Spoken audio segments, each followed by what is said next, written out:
നല്ല മഴ, 2 അടിക്കായിരുന്നു. അളീനെ ഒന്ന് വിളിച്ചു നോക്കാം.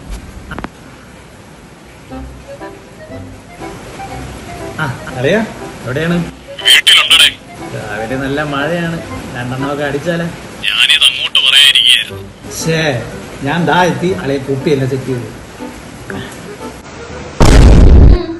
എന്താ രാവിലെ പരിപാടി? അല്ല, മഴയല്ലേ, ഈ വലയൊക്കെ ഒന്ന് അടിക്കാന്ന് വിചാരിച്ചു. അടിച്ചോതാ.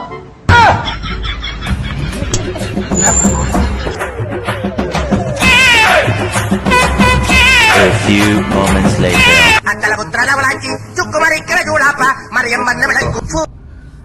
പറയളിയാ. ഓ, ഞാൻ അടിച്ചോണ്ടിരിക്കുന്ന അറിയാ. നീ വെച്ചോ, ഞാൻ വിളിക്കാം.